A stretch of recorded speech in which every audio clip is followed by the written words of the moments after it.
Your car breaks down in the middle of the highway and won't start. A friendly driver pulls over nearby and gets out some jumper cables connecting your car to his. A few sparks, and your car comes back to life. And that's how life began on Earth. Sort of. There's a theory that life was jump-started on Earth like this billions of years ago. It all started with clouds in the sky. We've all been there, sitting by the window on a rainy day. You wanted to go out and have fun, but the rain pouring outside made you want to stay in bed and snuggle. Still, the lightning and thunder are keeping you awake. With nothing better to do, you think about how lightning even forms. Like I said, clouds, and many other things. You see, when a storm occurs, cold air and warm air meet. The warm air goes up to create thunderstorm clouds, which produce droplets, and the cold air below has ice crystals in it. During a storm, the droplets and crystals have a little mosh pit and move all around. All that bumping and grinding creates electrical charges in the clouds. If you ever replaced batteries on a remote, then you've seen a plus and minus sign on either end of the battery. The plus is where the positive charge is, and the minus is home to the negative one. And just like batteries, clouds have their own plus and minus. The positive charges are kept at the top, and the minus is, you guessed it, at the bottom. So when the charge at the bottom generates enough power, the cloud lets out energy. As the energy travels through the air, it seeks out positively charged objects, like a pole or a tree. And when it finds it, the energy is released, and lightning strikes. These bolts of lightning can hit anything on the ground, or travel from cloud to cloud. And thunder occurs because of the hot and rapidly expanding air. So, billions of years ago, the Earth wasn't quite like today. Thunderstorms were a lot more frequent than now, and life was still in its beta phase of things. These lightning bolts may have been the key to kickstart life by producing one of the most important minerals for life, phosphorus. DNA, RNA, and cell membranes wouldn't exist without it. It's essential in all stages of our life, from growth and mobility to reproduction. Everything that makes up who we are is in our DNA, those twirly things with proteins latched onto them. So what do lightning bolts and phosphorus have to do with each other? Does phosphorus flash in the sky whenever a thunderstorm happens? Not really. When lightning strikes the ground, it creates something called fulgurites, or in English, glassy minerals fused in the heat caused by the lightning. And when they appear, they take on the shape of the lightning bolt when it strikes the ground.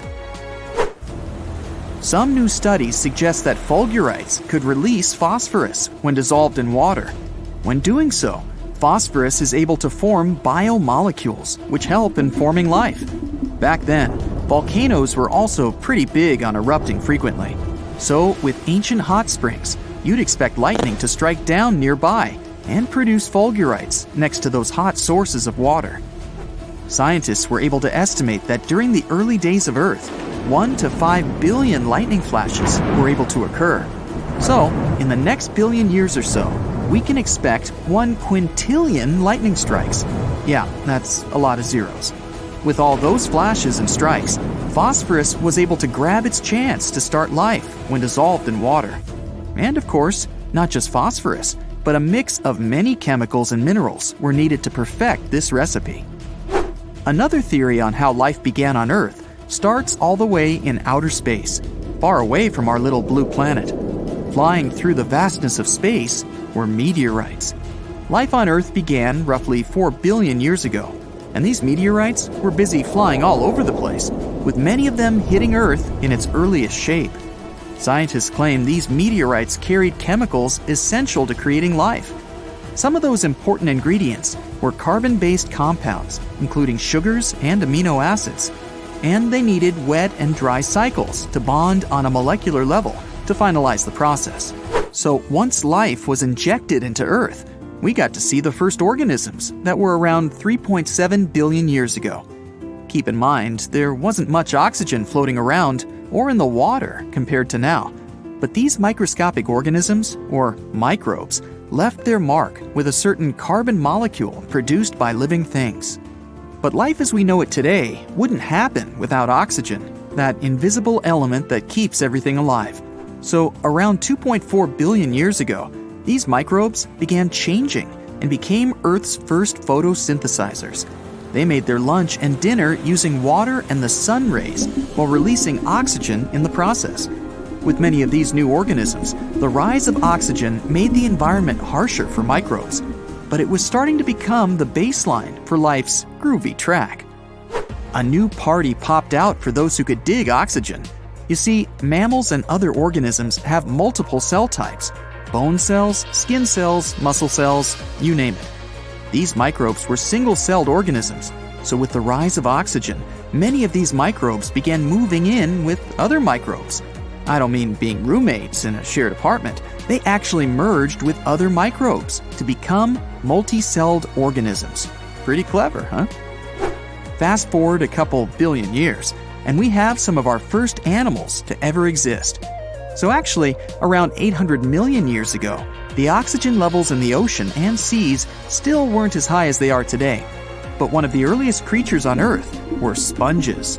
Scientists were able to determine this by studying DNA on rock samples dating back to when sponges first appeared. They also claim that sponges sped up the rise of oxygen levels by eating bacteria, removing them in their decomposition phase. Then, around 580 million years ago, more creatures began to appear. The oxygen levels were starting to be acceptable for life to flourish, and many other bizarre-looking creatures inhabited the ocean floor. Even the oldest kind of jellyfish were around. They looked like tiny aliens from another planet. I wouldn't want to find any of those in my drink. And around 40 million years after the end of that period, many of these strange creatures began to disappear. It was then that scientists were able to find evidence of worm-like creatures that were able to burrow in the ocean floor. This is probably one of the first signs of evolution for survival. Then, around 530 million years ago, evolution cranked it up a notch. There were many new creatures out there with new and never-before-seen body parts. Shells and spines and other body parts allowed some of these new animals to further survive and burrow their way around the ocean floor. And shortly after, a couple of million years, the first true primitive vertebrae appeared in something that looks like an eel. This was the creature with the first backbone. Over the next million years, many of these animals began to form skeleton-based and cartilage bodies. And after much splitting, amphibians appeared, and four-legged animals began to walk the Earth's surface. It's also worth noting that there were many mass extinctions that happened along the way. But in the end, life kept evolving. And with many plants and animals emerging, the landscape was changing in the process. Many natural disasters occurred along with ice ages that froze the land and seas. To add to the overall chaos, plenty of volcanic eruptions and earthquakes continued to change the look and landscape of the Earth. The first primates emerged around 4 million years ago, and ever since then, apes and monkeys began to branch out into their own category until humans eventually came into the picture. By understanding these theories, scientists are able to observe other planets with similar conditions. We could actually witness the birth of life on another planet. Of course, this would take billions of years to happen, but I wouldn't want to miss it. Hey, want to hear something shocking? In an ordinary house outlet that we use to charge the phone, the voltage is 110 volts. A high-voltage power line that provides electricity to dozens of buildings has a voltage of 100,000 volts. The energy of one lightning strike is more than 10 million volts. Woo! And the temperature of lightning is almost twice the temperature on the sun's surface. And this incredible charge is flying at a speed of just 2.5 times slower than the speed of light. Now imagine what happens to a person when lightning strikes them. Well, let me tell you, the discharge passes through the body in 1/100th of a second. Lightning can stop our hearts and disrupt the work of our entire nervous system. You may not even realize what has happened at first. Perhaps you will lose consciousness and your body will be in a state of shock.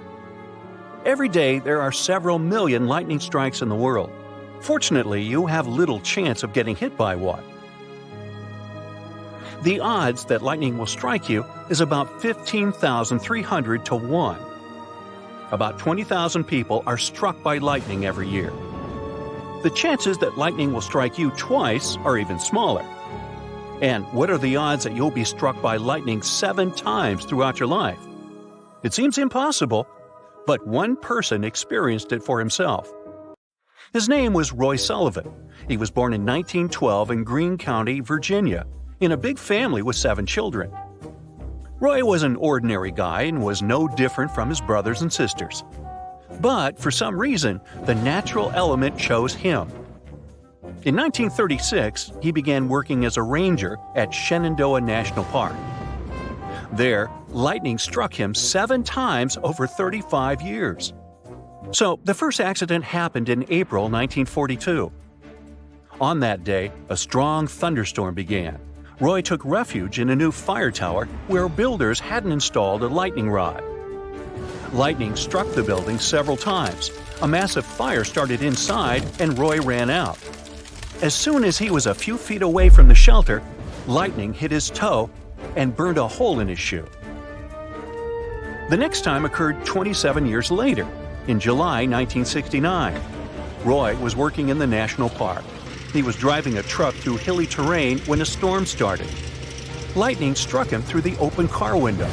The charge burned his eyebrows and eyelashes and slightly touched his hair. Roy lost consciousness and the car continued to move. It stopped at the very edge of a cliff. 15 minutes later, Roy came to his senses. A year later, in July 1970, the third time occurred. The weather was fine, but in a matter of minutes, clouds became thicker and a thunderstorm began. Lightning struck a transformer near Roy. The man ran away as fast as possible, but nature got him again. Lightning hit his shoulder. 2 years later, in 1972, lightning struck Roy for the 4th time while he was working at the National Park Station. The charge set his hair on fire, and the man ran to the bathroom and used a wet towel to put out the flames on his burning head. From that moment, Roy began to suspect that some invisible evil force had been pursuing him. He started to carry a bottle of water with him to put out the fire in case of another hit. The 5th strike happened in the national park again. It occurred in 1973. Roy tripped over a rock and fell. At that moment, he noticed thunderclouds in the sky. Frightened, he ran to his truck, got inside, and stepped on the gas. Roy drove as far from that spot as possible. Then he stopped and got out of the car to see where the storm was. And at that moment, lightning struck again. It went through his left arm and left leg and set his shoe on fire. Roy quickly climbed back into the truck and extinguished the fire using his water bottle. In 1976, the 6th case occurred. Roy was walking along a trail in the park, just 1 mile away from the place where lightning struck him the last time. And then storm clouds appeared again. Lightning flashed and stung Roy in the palm. After the 6th strike, he began to suspect something was wrong with the park. After 40 years of working, Roy finally decided to quit. Finally. He hoped the lightning would stop chasing him, but he was wrong. By that time, the man had already become a celebrity, but such fame didn't let him enjoy life. People were afraid to be near him because they believed the lightning could hit them at any moment. Journalists gave Roy Sullivan the nicknames Spark Ranger and Human Lightning Conductor. Of course, the man disliked all of this and felt very lonely. But besides this problem, he also suffered from constant fears and the feeling of persecution. All the time, he was waiting for the lightning to strike again at any moment. Fortunately, he was married. His wife supported him and helped him in everything. After quitting his job, Roy decided to move with his wife to the small town of Dooms, Virginia. Wow, Dooms. Talk about foreshadowing. It was only a year without accidents. Then, on June 25, 1977, lightning struck Roy again. He went fishing at the local pond early in the morning. The catch was good, but the sky was overcast. Roy immediately felt there would be a strike. There was a smell of sulfur in the air, and the hairs on his arms stood on end. His whole body tensed. Lightning struck Roy in the head, passing through his chest and stomach. The man ran to his car to take cover. At that moment, a hungry bear came out of the forest. He approached Roy's bucket of fish to pick up all the trout the man had caught. Roy ran out of the vehicle with his hair on his head smoldering to chase the animal away. After the seventh lightning strike, he lost hearing in his left ear and realized he couldn't hide from the lightning anywhere. His wife was afraid to be with him outside during a thunderstorm. One day, she was hanging laundry in the backyard. Roy came out of the house to help her. A few minutes later, lightning struck his wife. Fortunately, she wasn't badly injured. After that, besides fear and social loneliness, he felt guilt. Of course, many doctors and scientists tried to help Roy, but no one managed to find the reason for this strange phenomenon.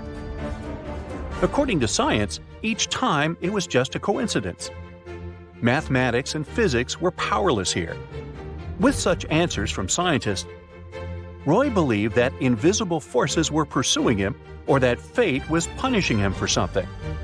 Perhaps the answer lies in the man's past. The National Park Service and doctors documented all 7 times when he was struck by lightning. But there was another 8th time, which couldn't be confirmed.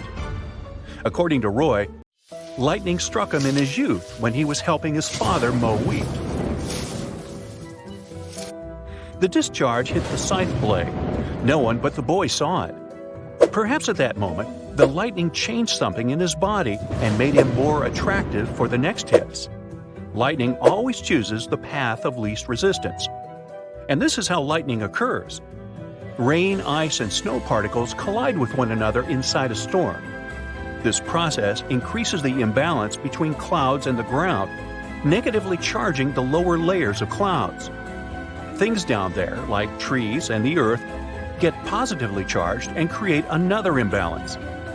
Nature tries to remedy this imbalance between the two opposite charges by passing an electric current through them. Perhaps nature felt some charge imbalance in Roy's body and tried to remedy it. But why did he get struck at an interval of 1 to 2 years? Besides, more than 20 years passed between the first and second hit. Scientists still can't explain what happened to him. Maybe Roy was just an attractive guy. As you can probably predict, Roy Sullivan was listed in the Guinness Book of Records as the person struck by lightning most often in the world. Uh-oh, a strong wind is blowing. Black clouds cover the sky. Thunder is rumbling and is pouring down with rain.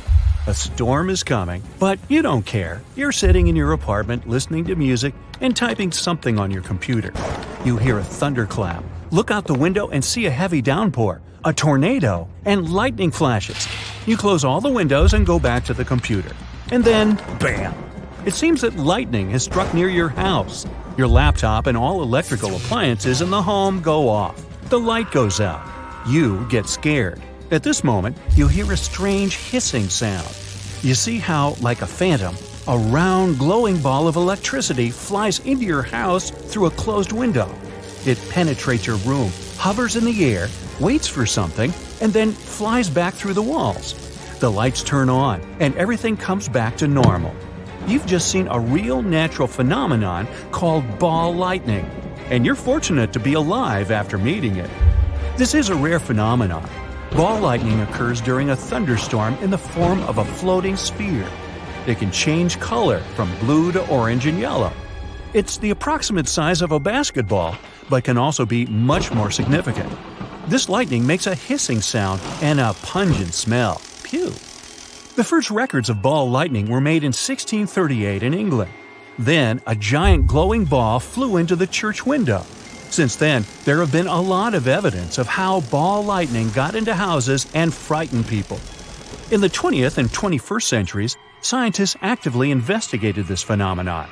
They found out that half of the cases with ball lightning were just hallucinations caused by magnetic fields during a thunderstorm. But they couldn't wholly refute the fact of the existence of ball lightning. They agreed that this phenomenon existed, and once they even managed to record it. The phenomenon of ball lightning was caught in China. Researchers studied the behavior of thunderstorms in 2012 using video cameras and spectrometers. They saw an unusual lightning strike, after which the ball appeared. It flew horizontally about 33 feet and disappeared. The spectrometer showed that the ball consisted of silicon, iron, and calcium. If it's real, then what is its nature? There are several theories. Perhaps the ball lightning occurs as a result of a lightning strike on the ground. Oxygen and evaporated elements from the soil create a reaction in the form of a round clot of energy. This explains why the spectrometer in 2012 recorded the same calcium in the ball lightning as in the ground. Another theory says that glass can generate these balls. Atmospheric ions accumulate on the glass surface and create an electric field. Together with a lightning strike, this field turns into ball lightning. That's why there's so much evidence that the sphere flies into the building through the window. In 2016, scientists pointed out that a lightning strike on the ground created microwave radiation that can form into a plasma bubble. This floating electric plasma takes a round shape and hovers in the air for a few seconds. Earthquakes can cause ball lightning too. During ground tremors, flashes of light appear from the depths of the crust. It's like lightning that comes not from the sky, but from the ground. Some of these lights may look like floating blue spheres. In 2014, scientists studied earthquake lights and found that some rocks emit electrical discharges during seismic wave impacts. In 2006, researchers at a university in Tel Aviv created a laboratory to study ball lightning. They used microwave radiation to recreate a lightning-like electric charge. In 2018, quantum physicists made a complex synthetic magnetic field similar to ball lightning. Physicists, chemists, meteorologists, and other scientists have conducted research and laboratory experiments many times to understand the nature of this phenomenon. But so far, no one has succeeded. Other glowing balls are less dangerous, but still mysterious. In clear weather, you can see strange glowing lights away from cities, somewhere in a swampy area. Previously, when there was no electricity, people noticed these lights. They thought someone needed help. What if some guy is stuck in the swamp and shines a kerosene lamp to get seen? People went to these lights to help, but fell into the swamp, and the light either flew away or disappeared. Some records speak of several lights at once.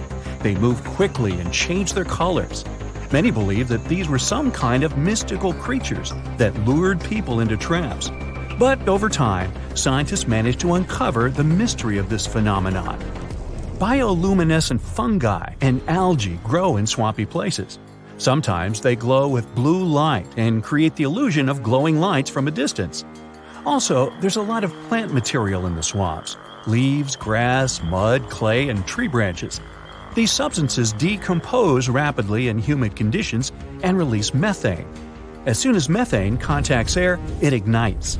The flame flies over the swamp in the form of a burning ball. Mysterious lights appear not only in swamps. People see them in deserts or mountainous areas. Sometimes it's headlights from cars. In other cases, it's the signal lights of an airplane. But in many cases, the nature of such lights remains unknown. And now, imagine a huge ball the size of a small city. It's like a dome, covers a large area, and protects it from tornadoes and storms. This phenomenon is called the Delco weather bubble and is located in Delaware County, Pennsylvania. That's how it all started. In 1996, one of the strongest snowstorms of the 20th century hit the U.S. East Coast. It was named the Blizzard of 1996. It covered almost all of Pennsylvania, but in the small town of Delaware County, Delco for short, the weather was good. The storm raged around but didn't touch the city.